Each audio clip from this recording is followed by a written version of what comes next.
Député LFI Nouveau Front Populaire des Bouches-du-Rhône, Manuel Bompard, bonsoir. Bonsoir. Je peux dire le député puisque vous avez été élu dès le premier tour avec 67,5% des voix. Il y aurait déjà plusieurs dizaines de désistements d'ensemble au profit donc de candidats du Nouveau Front Populaire, mais ce n'est pas systématique. Alors est-ce que vous êtes satisfait ou est-ce que vous avez l'impression encore de vous faire un peu avoir? Je pense qu'il y a une forme de cacophonie dans les prises de parole des dirigeants du camp macroniste depuis hier soir. En ce qui nous concerne, nous avons appliqué une règle claire, conforme aux principes que nous avons toujours appliqués.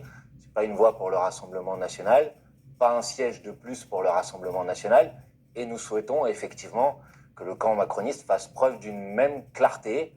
Et effectivement, ce n'est pas le cas en fonction des interventions des uns ou des autres. Il y a encore beaucoup de cas qui ne sont pas réglés, de désistements. Il y en a un certain nombre, mais il me semble que le plus important à dire ce soir, c'est que dimanche, les Françaises et les Français doivent choisir entre deux options politiques. Et il y a l'hypothèse, effectivement, que le Rassemblement national puisse l'emporter, mais il y a aussi une deuxième hypothèse sur la table, c'est l'hypothèse que le gouvernement du Nouveau Front Populaire puisse appliquer dès la semaine prochaine son programme. C'est ça la grande question qui est posée. L'enseignement du premier tour de ces élections législatives, c'est que Gabriel Attal ne sera plus Premier ministre. C'est ça qui est important. Et donc moi, j'appelle les Françaises et les Français à la mobilisation. Un tiers d'entre eux n'a pas voté au premier tour des élections législatives. Si tous se mobilisent massivement, on peut à la fois empêcher l'extrême droite de s'emparer du pouvoir et on peut demain appliquer un programme qui va vraiment changer la vie des gens. Et pour ça, il faut voter pour les candidats du Nouveau Front Populaire. Vous vous êtes désisté. Est-ce que la suite, c'est d'appeler à voter pour le camp présidentiel dans les duels entre le RN et Ensemble? Nous avons dit pas une voix pour le Rassemblement national. Mais c'est autre chose. Il y a toujours une nuance entre l'appel à voter pour le camp présidentiel et le fait de... Je crois qu'il faut sortir de cette idée que les électrices ou les électeurs appartiendraient en quelque sorte. Non, mais vous parlez de consigne claire, on parle de consigne claire. Ma consigne est claire. Notre consigne est claire, pas une voix pour le Rassemblement national. Et ensuite, les Françaises et les Français choisiront eux-mêmes quelle est la bonne attitude à faire pour faire en sorte que le Rassemblement national ne puisse pas disposer de la majorité absolue dimanche soir au deuxième tour de ces élections législatives. Dans votre propre camp, il y a des duels fratricides au second tour. Allez-vous maintenir les candidats opposés à vos camarades de LFI, Alexis Corbière, Daniel Simonet, qui sont arrivés en tête avec plus de 40% des voix au premier tour? Non, mais notre règle, je l'ai dit, c'est que dans les situations dans lesquelles le Rassemblement national est en tête et dans lesquelles les candidats du Nouveau Front Populaire sont en troisième position, nous nous retirons.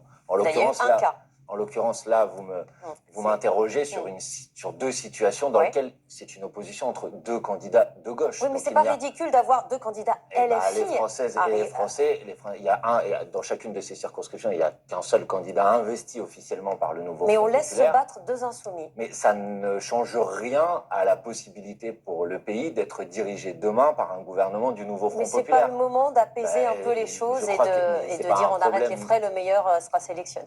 Si, voilà, c'est pour ça que les électrices et les électeurs choisiront de leur point de vue quel est le meilleur candidat sur ces différentes circonscriptions. Jordan Bardella a proposé à Jean-Luc Mélenchon de débattre sur projet contre projet. Déjà, c'est un débat à deux, en fait. On a déjà exclu Gabriel Attal. Alors d'abord, ça c'est Jordan Bardella qui a fait cette proposition. Mais vous comprenez cette proposition? Mais en tout cas, ce qui est certain, je le disais tout à l'heure, c'est qu'un des enseignements du résultat du premier tour, c'est que Gabriel Attal ne sera pas Premier ministre. C'est pour ça que je vous pose la question. On l'exclut maintenant? On le sort du débat? En tout cas, il n'est pas en mesure. Il y a une chose qui est certaine, qui est avérée aujourd'hui, c'est que le camp macroniste n'est plus en mesure de gouverner le pays. Et donc effectivement, il y a deux options qui sont sur la table. Et je crois que les gens qui nous écoutent, parce que c'est quand même ça qui est important dans une élection, c'est savoir pourquoi faire. Dimanche, ils vont pouvoir choisir, par exemple, de savoir si on ramène l'âge de départ à la retraite à 60 ans, comme nous le proposons, ou si, au contraire, comme l'a dit d'ailleurs M. Bardella, il a fait un aveu sur ce sujet la semaine dernière, on pourra partir à la retraite à 65 ou à 66 ans. Non, mais ça, c'est des questions simples, madame. Est-ce que, par exemple, dimanche, on augmente les salaires? Est-ce que dimanche, on est en mesure de bloquer les prix sur les produits de première nécessité? Mais pour l'instant, vous n'êtes pas du tout en mesure de remporter nous sommes tout à fait en mesure, madame. Nous avons remporté 32 premiers tours aux élections législatives. Nous sommes qualifiés au deuxième tour dans plus de 300 circonscriptions. Merci beaucoup. C'est important quand même de le dire. Dimanche, les Français et les Français vont pouvoir choisir, je les appelle à choisir, entre les différents programmes qui sont sur la table. Merci Manuel Bompard.